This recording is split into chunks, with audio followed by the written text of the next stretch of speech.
There is a quiet war happening inside your mind. No one sees it. No one hears it. But it never stops.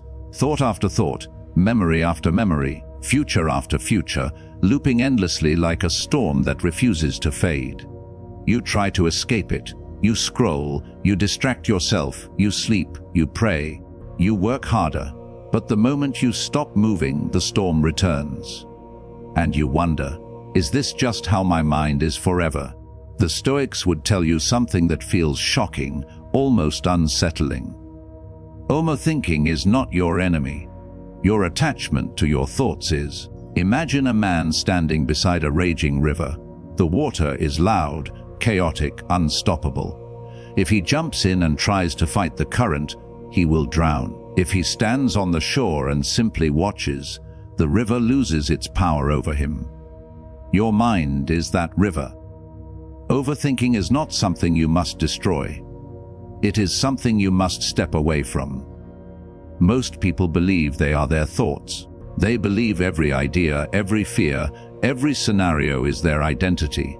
So when the mind spirals, they spiral with it. The Stoics knew a deeper truth. You are not the storm. You are the sky that observes it. When you wake up in the morning, your mind immediately starts talking. It reminds you of mistakes. It warns you about future dangers. It replays moments where you felt embarrassed or disrespected. This is not madness.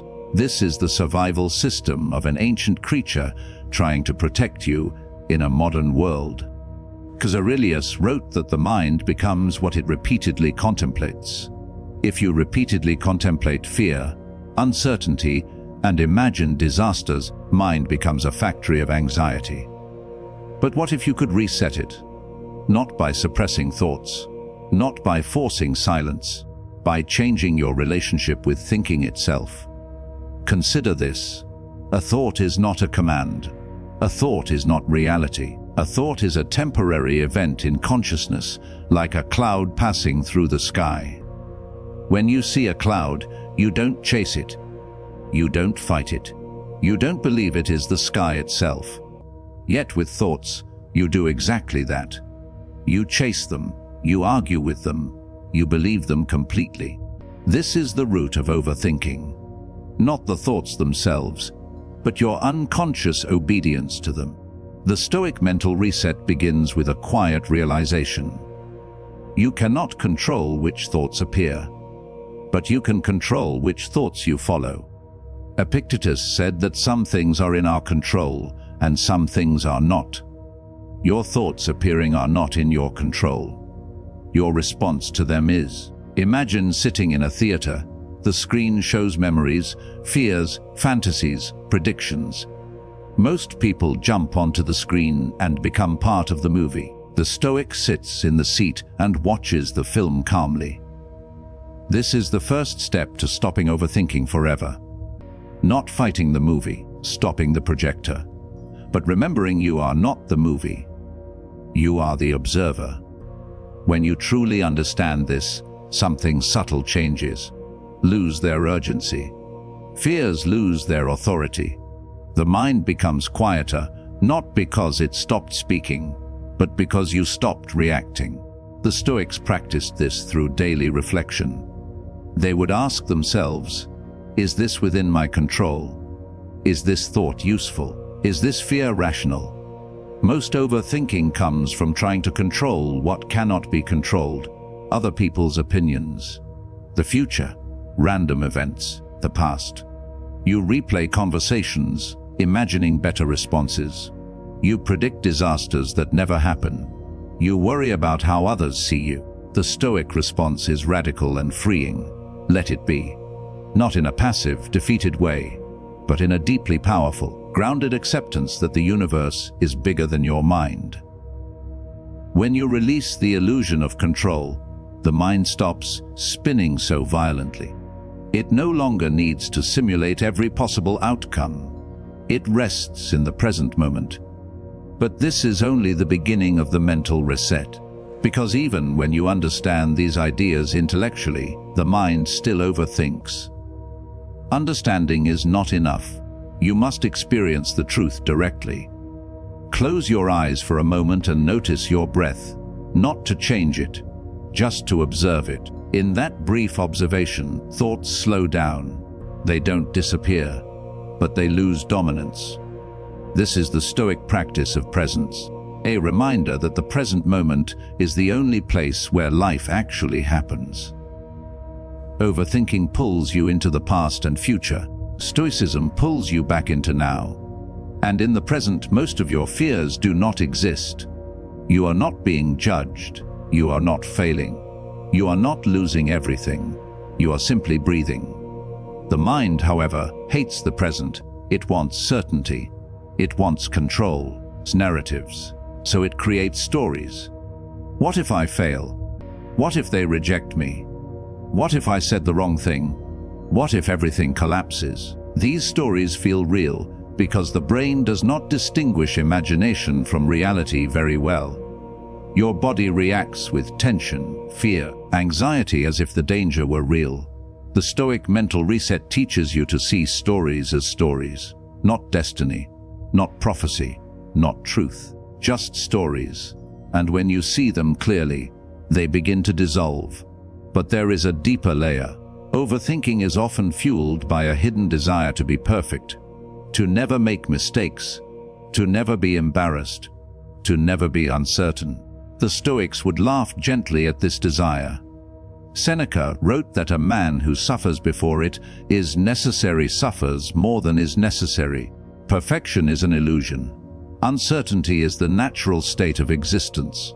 You are a small part of a vast, unpredictable universe. Trying to predict everything is like trying to control the ocean with your hands. The moment you accept imperfection, the mind relaxes. It stops running endless simulations of how to avoid mistakes. You begin to live instead of calculate. This is the beginning of stopping overthinking forever. Not by forcing the mind to be silent, by freeing it from the impossible task of controlling the universe. And yet, the mind resists. It fears surrender. It fears uncertainty. It fears letting go. But the Stoics saw surrender not as weakness, but as alignment with reality. When you align with reality, you stop fighting shadows. You stop exhausting yourself with imaginary battles. You become calm, not because life is predictable, but because you are no longer demanding that it be. This is the Stoic mental reset, a shift from control to clarity, from reaction to observation, from fear to acceptance.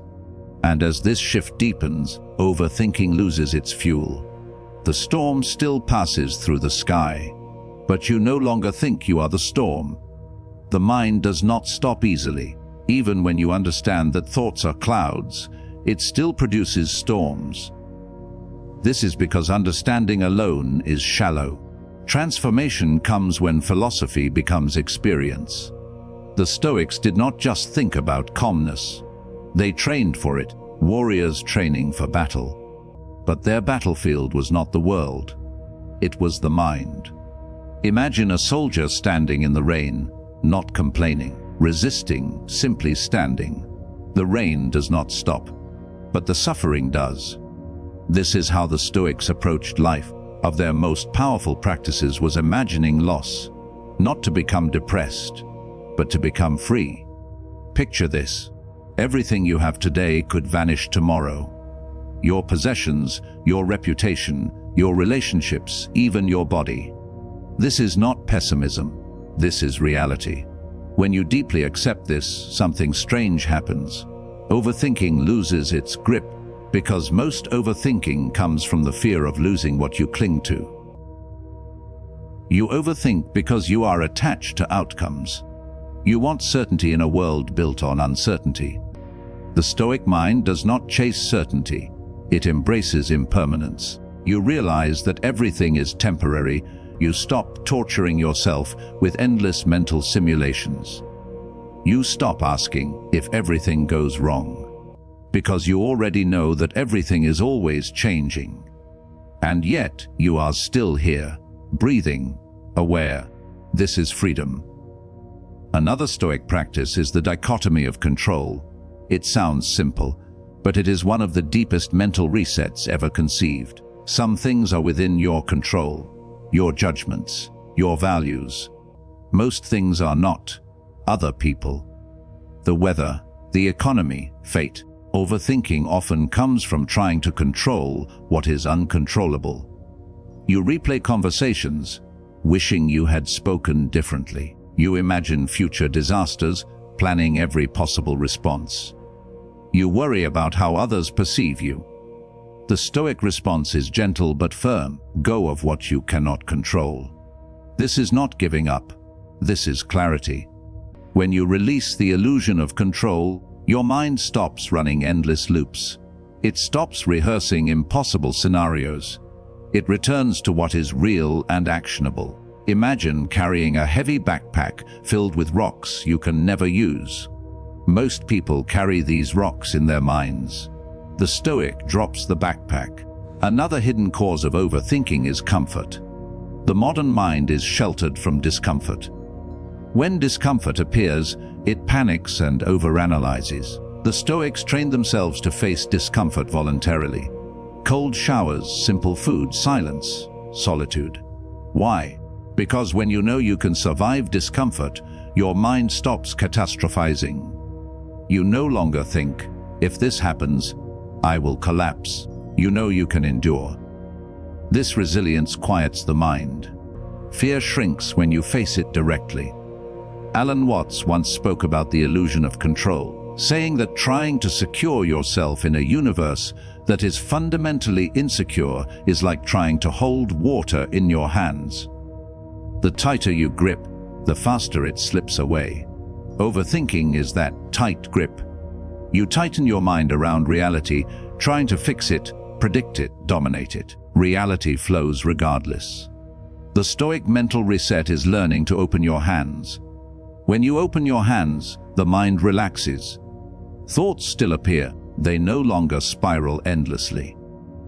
They pass through like wind through an open window. There is another deeper layer. Overthinking is often a search for identity. You think, therefore you believe you exist. So you keep thinking to feel real. The Stoics and mystics knew something deeper. You exist before thought, before language, before memory, before identity. In silence, you are still here. This realization is unsettling for the ego. The ego fears silence because silence dissolves it, so it creates noise, endless thinking. When you sit quietly and watch your mind, you see this mechanism clearly. The mind creates problems so it can solve them. It creates drama so it can feel important. The Stoic does not hate the ego. He simply sees through it. When you see through it, you stop feeding it. When you stop feeding it, overthinking fades naturally. There is a subtle joy in this, a quiet joy, not excitement, not pleasure, but peace. Peace is not the absence of thoughts. It is the absence of resistance to thoughts.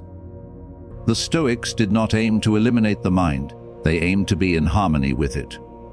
Like a rider and a horse, the horse still moves, but the rider guides it calmly. You begin to notice that thoughts are useful tools, not tyrants. You think when needed. You rest when not. This is mental mastery.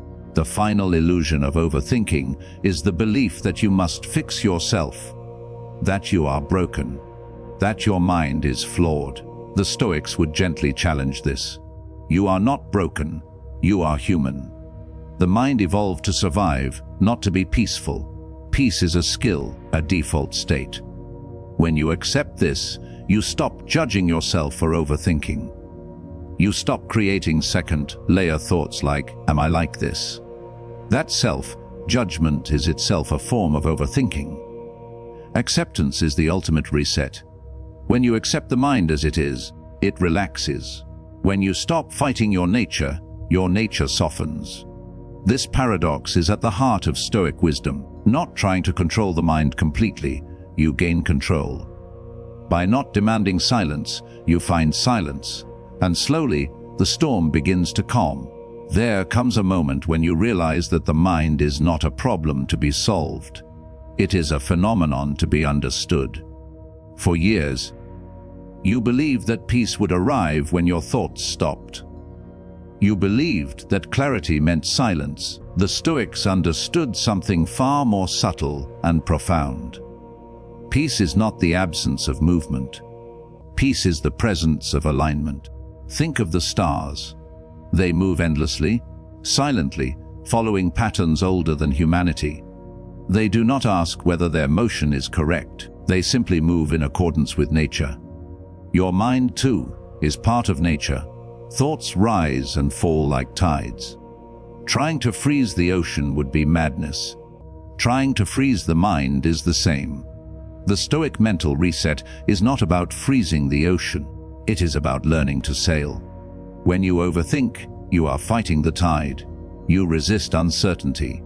You resist impermanence. You resist reality itself. And reality always wins. So the Stoic does something radical. He stops resisting. He allows thoughts to arise. He allows emotions to flow. He allows life to unfold. But he does not cling. He does not chase. He does not identify completely with the passing waves. He stands like a lighthouse, watching the storm without becoming it. This is the deepest form of freedom. Imagine walking through a forest at night. Every sound once frightened you. Every shadow seemed like danger. But as you stand still and listen, you realize the forest is not against you. It is simply alive. Your mind is the forest. Overthinking is the rustling of leaves. It is not a monster. It is not an enemy. It is life moving through you. When you stop labeling it as a problem, it loses its intensity. When you stop chasing peace, peace appears naturally. Marcus Aurelius wrote that you have power over your mind, not outside events. This does not mean forcing the mind into silence. It means choosing how you relate to what appears. A thought arises. You can follow it into an endless labyrinth. You can watch it like a passing traveler. A fear arises. You can feed it with imagination. Or you can acknowledge it and return to the present. A memory arises. You can relive it endlessly. Or you can let it fade like a dream upon waking. Each moment is a choice, not a dramatic battle, gentle turning of attention.